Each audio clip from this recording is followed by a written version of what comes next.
completely aloof, shut down inside a dark room. There have been episodes in my life when I've been through that.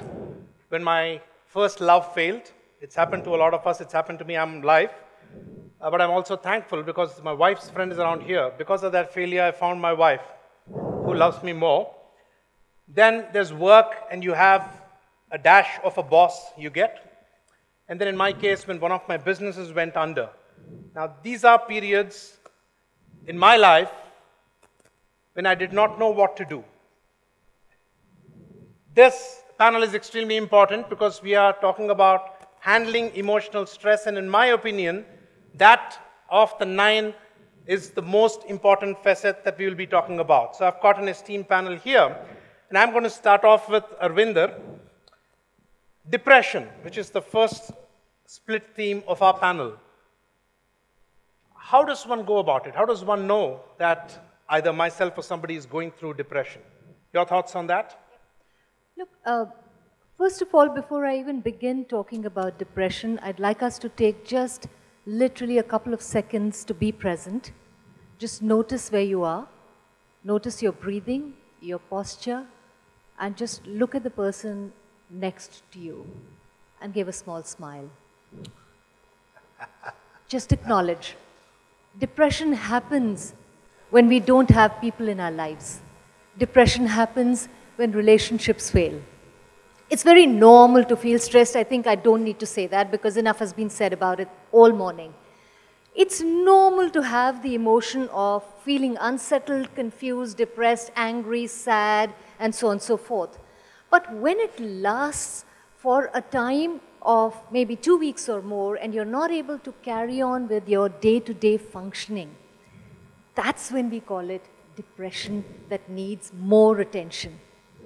Until that, you can just do a couple of things which can sort of bring you back into the real world. So depression could be clinical, it could be situational. Situational, we all go through. There's a lot that happens in our lives. We feel anxious, and let's not confuse that with depression. It becomes depression when it's prolonged. And because we use the word so loosely, I think it's important for us to know when does it cross the border. Right. Lovely. And I'm crossing over at this point to Apsara.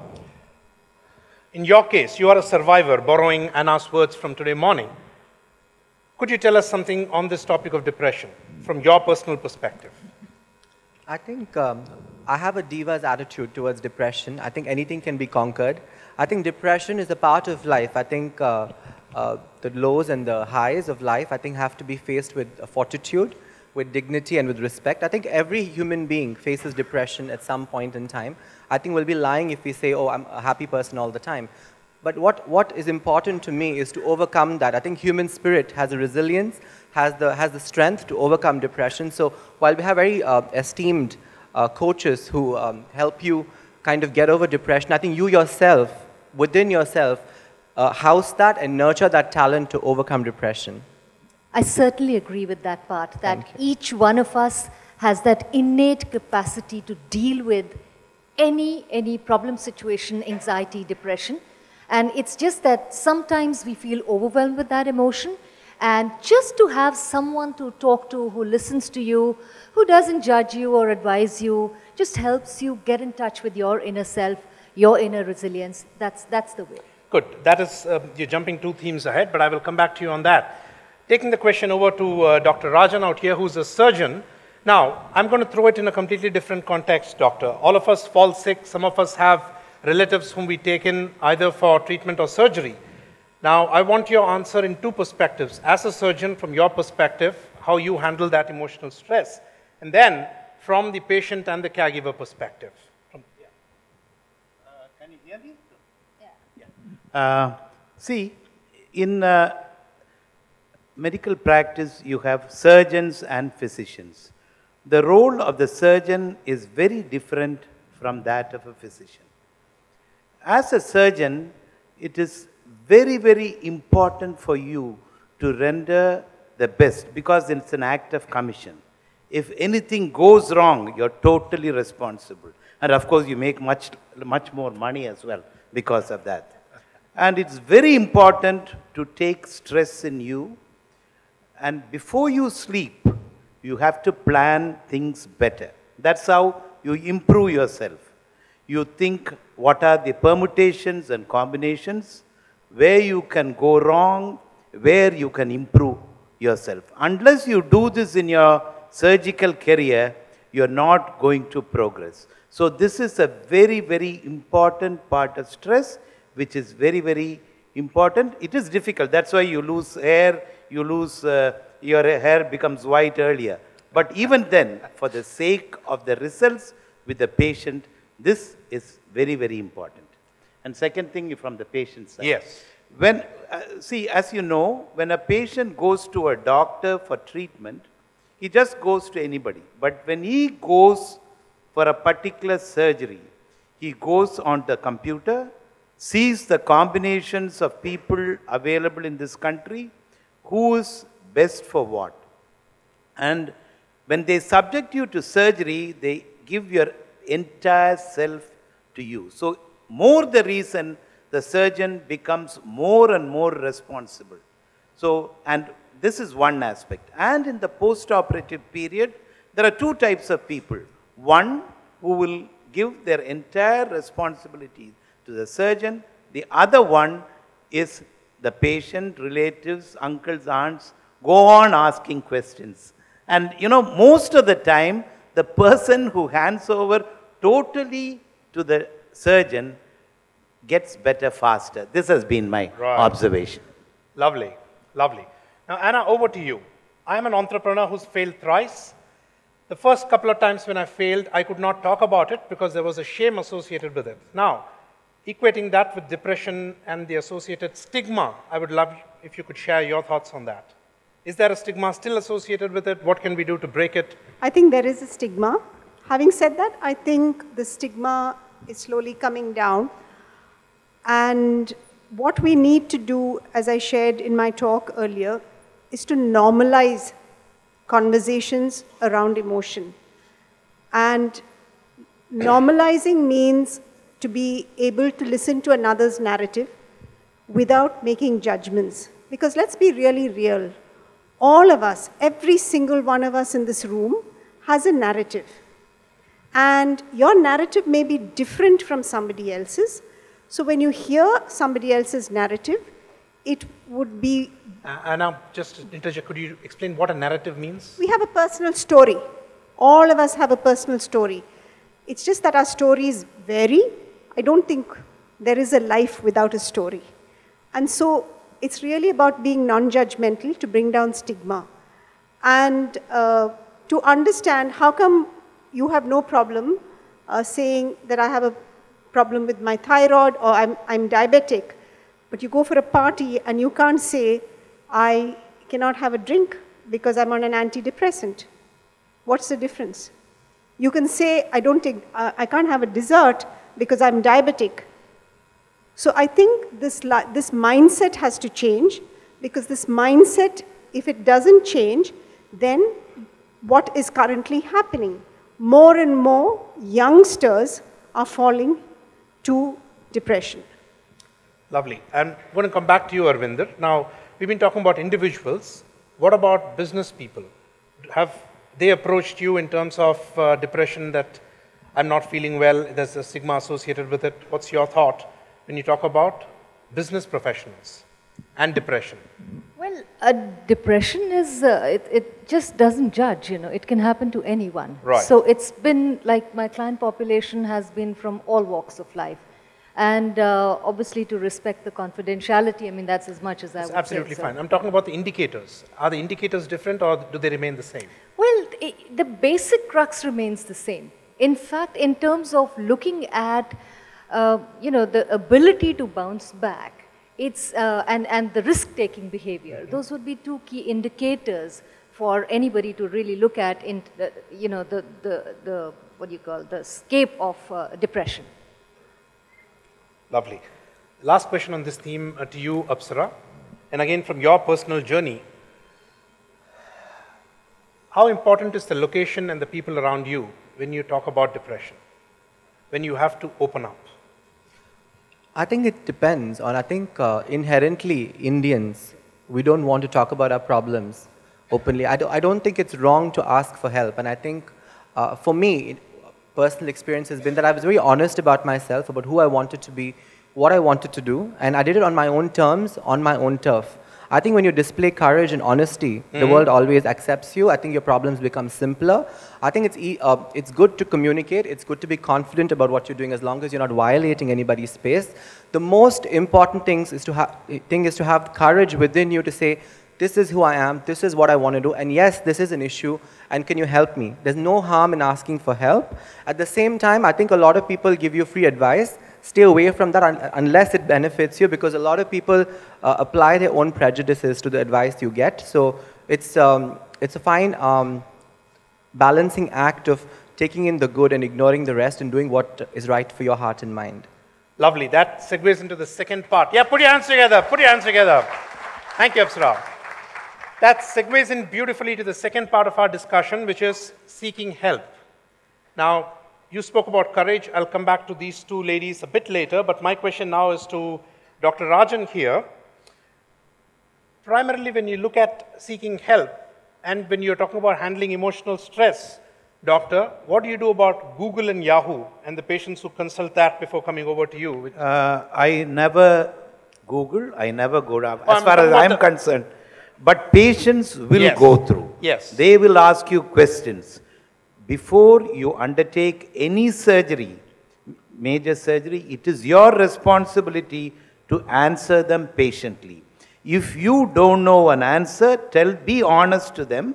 You can ask your assistant to open the computer and show you what is there, the latest. So it is very important to train yourself well, to be at the job, till you are actively working.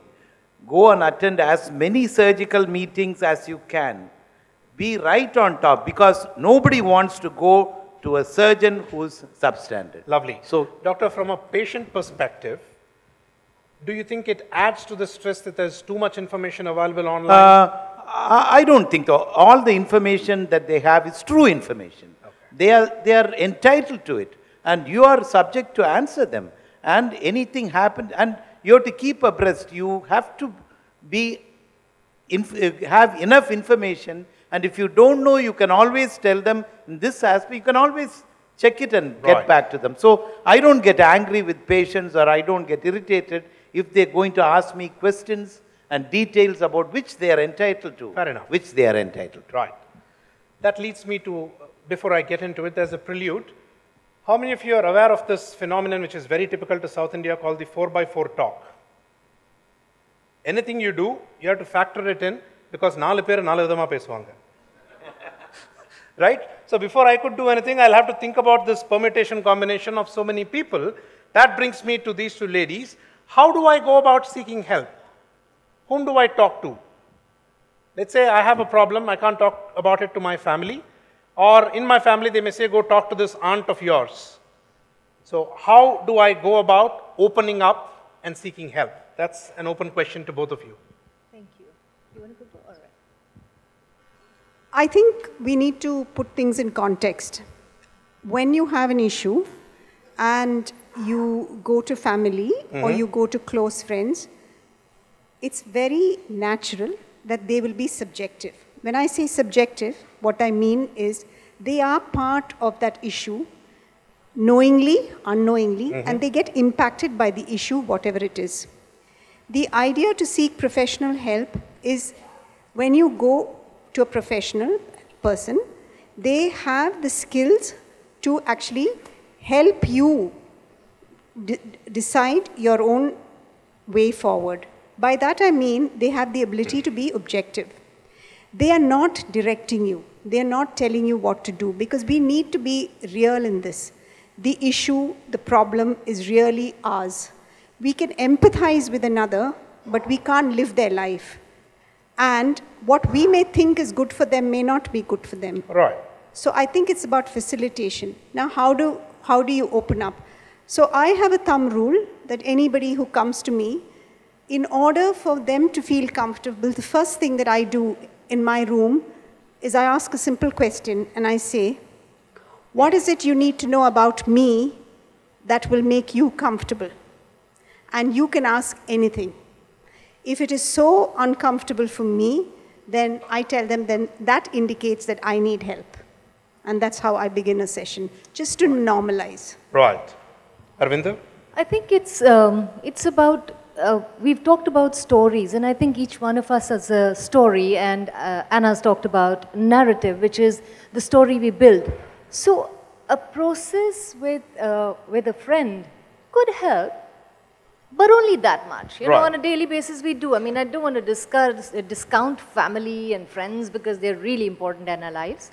But there's a time when we feel a little stuck. I mean, beyond ventilation, you know, you both sit and talk and you both cry for each other, with each other. It feels good for a while. But as Anna said, you know, the objectivity is not there. And your story needs to be restoried to restore your sanity or your peace or your balance. Right. And for that, we need an emotionally safe space, which is what a professional space provides. Right. So that emotional safety is paramount, because our stories are very precious. Good. That leads me to one question for the audience, and I just want the people who know the difference to raise their hands. How many of you here know the difference between a psychologist and a psychiatrist? It's about 10% of the audience, which is where my question is leading to. Is there an awareness as to whom do I go and talk to, and how do we build that awareness? Because if I'm talking about emotional well-being, I need to know if there is some trouble, I need to go to the cops, and there's a station out there. Yeah. But when I have some trouble, there's the stigma associated, which will get resolved over time, because if from Anna Chandy's presentation, you cannot let it go down to the rightmost part of it. But my question to you is, how do we build that awareness? One of the things is, I mean, there's a beautiful large audience here. If each one of us decided to go and talk to 5 people about depression, psychiatrists, psychologists, and the need for help and stories, I think it's a process started. Anna and I both, you know, work with organizations, foundations. We've set up, we have our life stories, and we do take that forward. And of course, there is stigma, and we can encompass a lot of the themes by not just talking about emotional sickness or mental illness and stuff, but talk about well-being. Right. You know, the sense of well-being. So what really warmed my heart to this conclave was the name wellness. So, and it has all aspects. Right. You know? So I think that's the way forward, that we stop calling it mental illness. And though, of course, having said that, I don't have any particular judgment on it, but to really actually widen the concept and the horizon, I think we need to embrace a wider name like well-being. Which is exactly what this conference is doing in terms of providing an awareness. Now a question to you. And I'm taking the 2 words that you said and putting it back, bouncing back. How did you personally bounce back? I never went anywhere to bounce back. All right. I think I was always myself. Put it together for her. To bounce back, you need to kind of hide somewhere. I didn't feel the need to, and I think I did it on, as I said earlier, my own turf, my own terms, and my own people. So thank you. Excellent. Now the same question over to the rest of the panelists. Now, when somebody is already identified and comes and seeks help, what would you say to help them bounce back into the regular scheme of things? I don't think I tell them to bounce back. I just say, take your time. I don't feel the need to rush, because I believe everything is about a pause. Right. But that's also because you only facilitate and you let the other person go ahead and choose.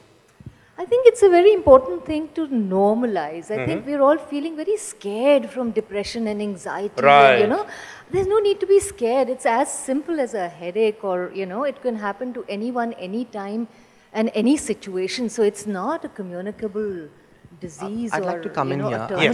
a terminal Bounce illness. back, I don't think is, I'm so sorry, I don't think bounce back is the right terminology, because I think sadness is part of everybody's journey, and depression is part of everybody's journey.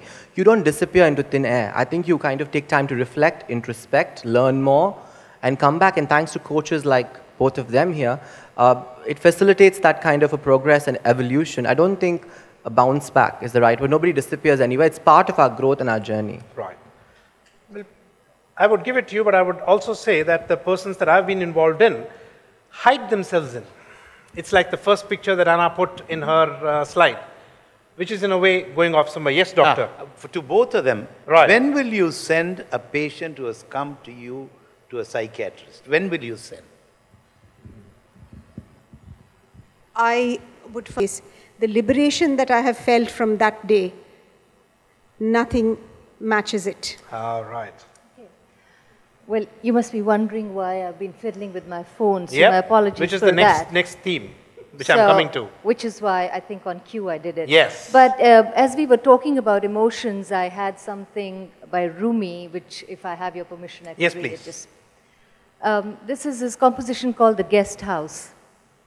This being human is a guest house. Every morning a new arrival, a joy, a depression, a meanness. Some momentary awareness comes as an unexpected visitor. Welcome and entertain them all. Even if they are a crowd of sorrows who violently sweep your house empty of furniture, still treat each guest honorably.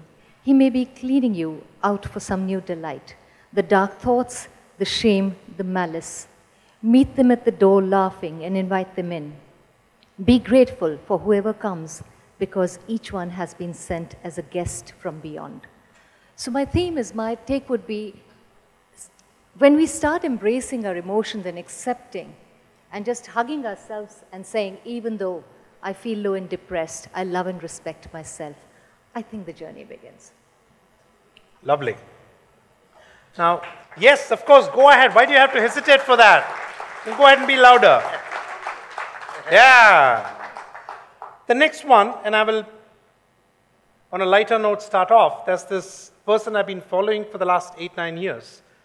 He's living a globe-trotting life, extremely fashionable on Facebook. He's on most of the stages, most of the places, conducting workshops.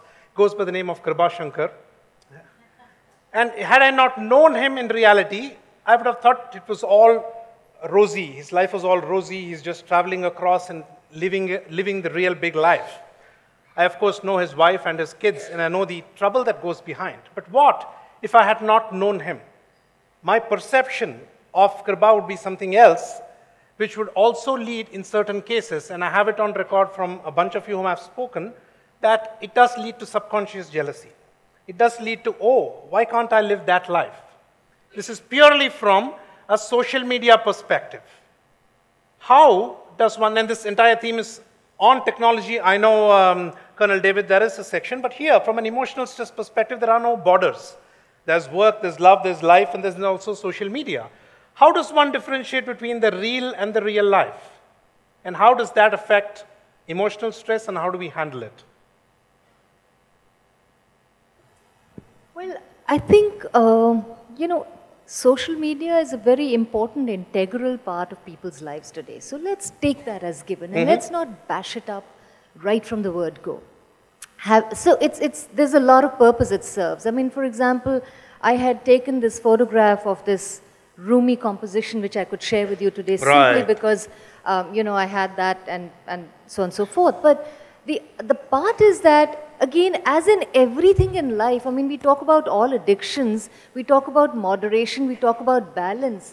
For me, the game is about where do you balance, what do you take it for, do you have some rules? I know some very esteemed speakers who've shared about, Rajdeep shared about how he does not take his cell phone to walk, and he does not, WhatsApp while he's having his meals. He has some rules for it.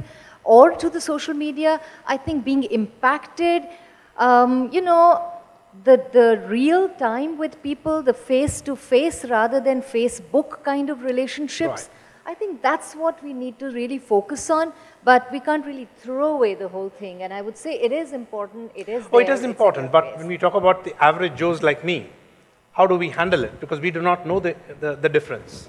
I think if you make certain rules about, have I stepped out of the house? How many people have I met? I started before answering saying, would you just turn around and, smile at the person next to you? Because we just walk through lives with our cell phones. We don't even look up and say hello.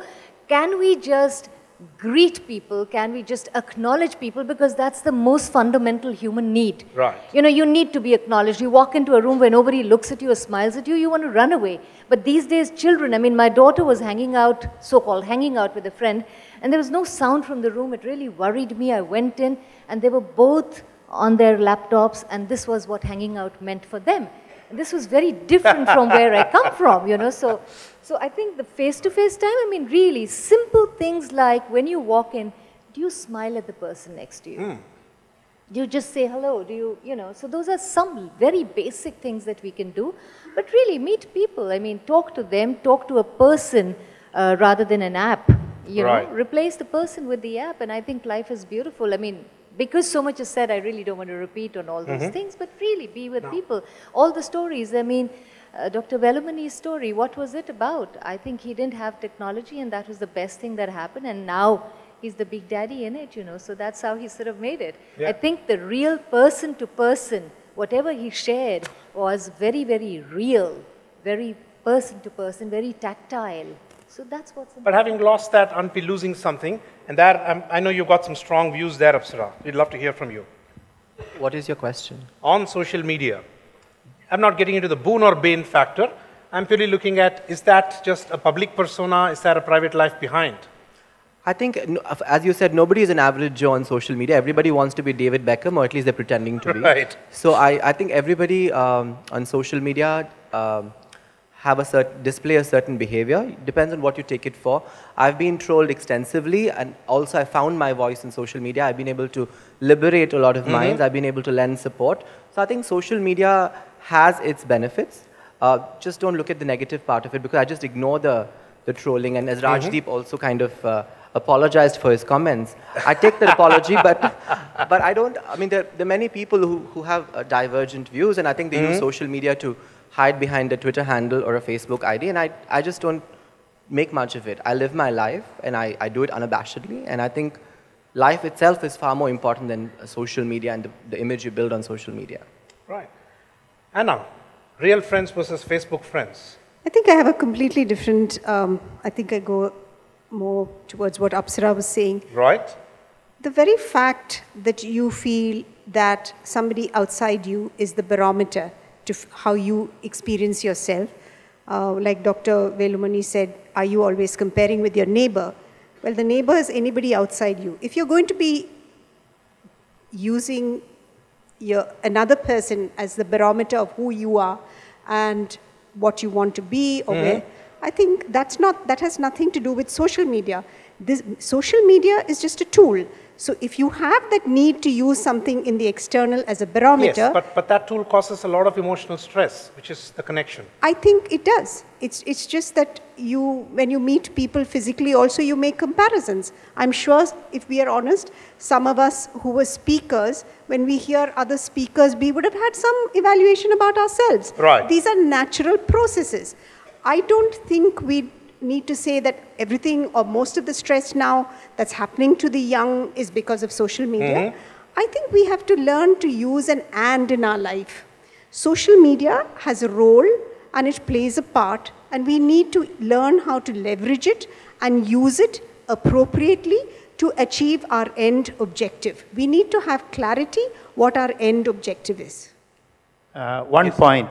When I heard Mr. Velumani speaking, he was going on saying he has had no stress.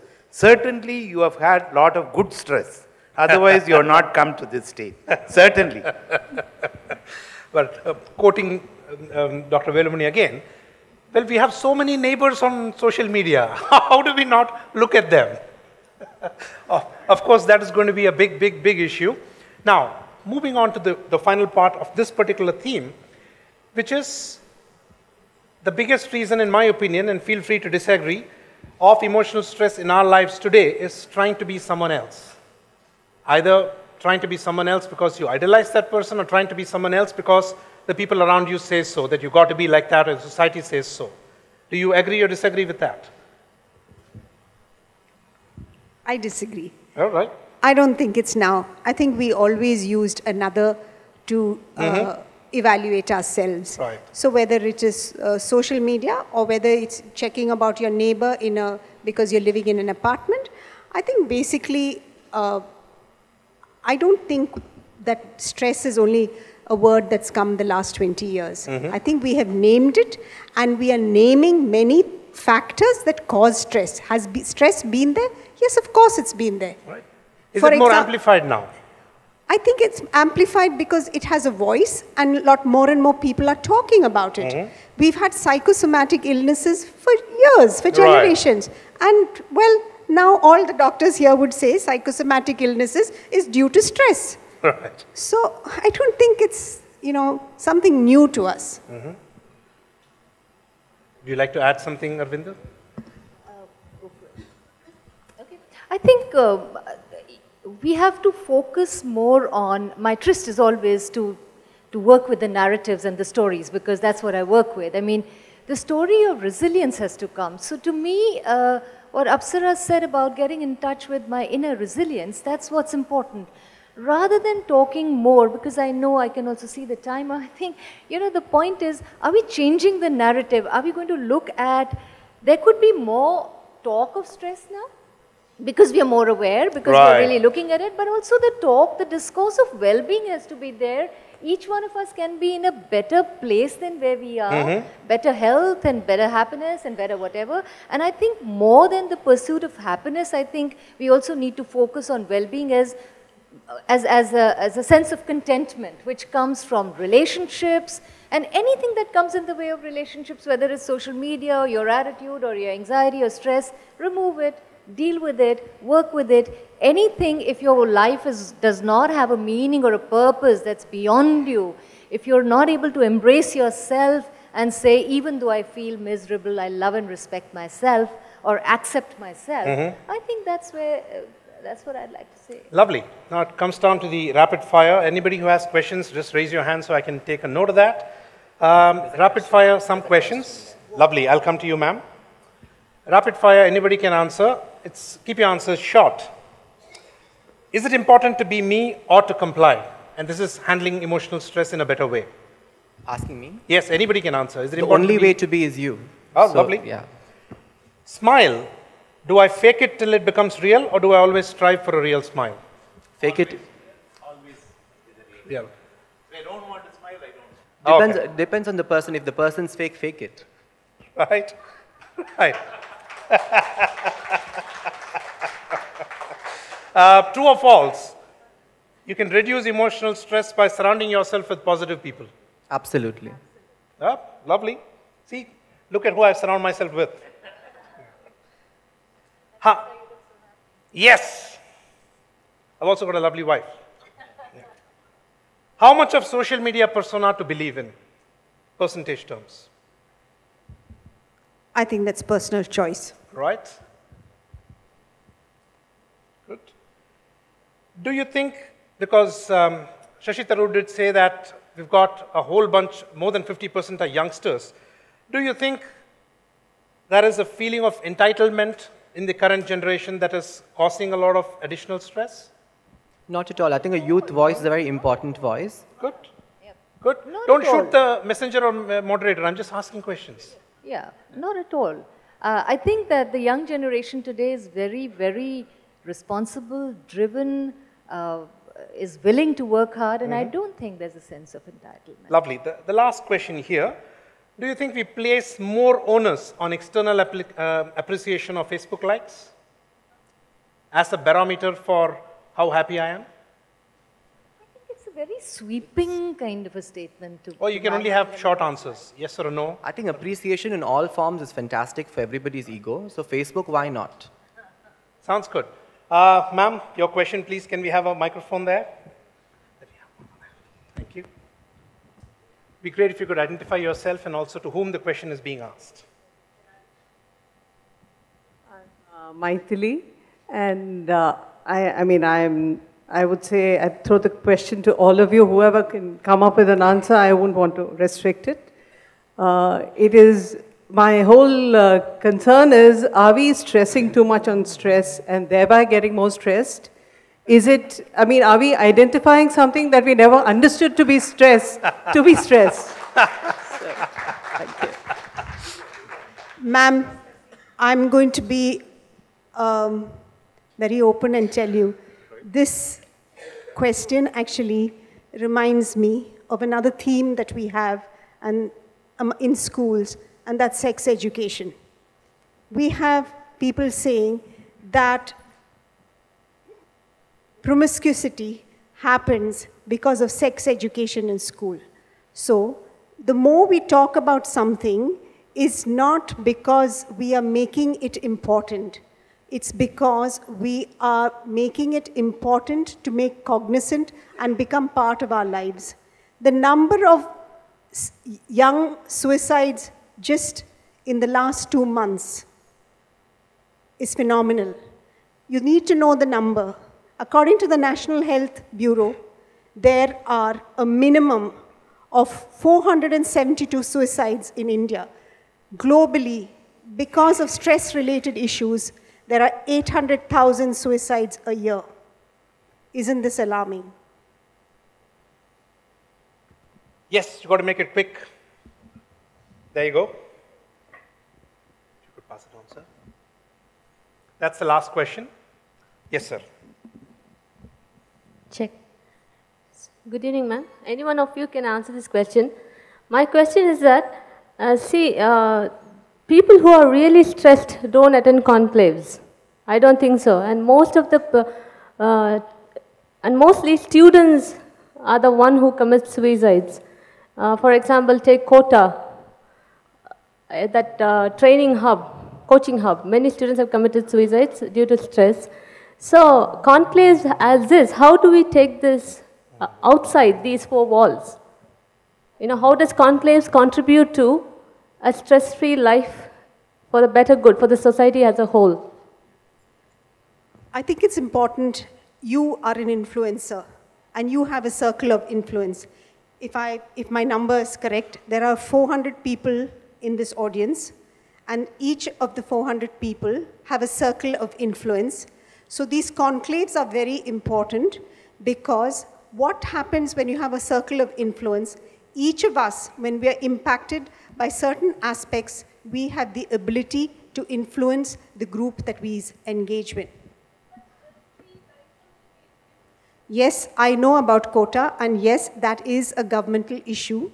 But if we need to change conversation and we need to address issues, we have to work collaboratively. Government, non-government, private people, corporates, we have to work as a collective. The time has come where each of us, in our own ways, have to contribute. There is no point of just putting it on. While it's important, there's no point. We have to work together. Yes, just one question. Pravin, this mustache is stress for your family or your neighbors? No, they are fully in support. Well, with Kripa's permission, I'm just going to take 30 seconds. My stress buster is I love songs, and I want you to join me in this song, which is a favorite of mine. Anytime I have a feeling of getting stressed, I hum this around. How many of you are singers here?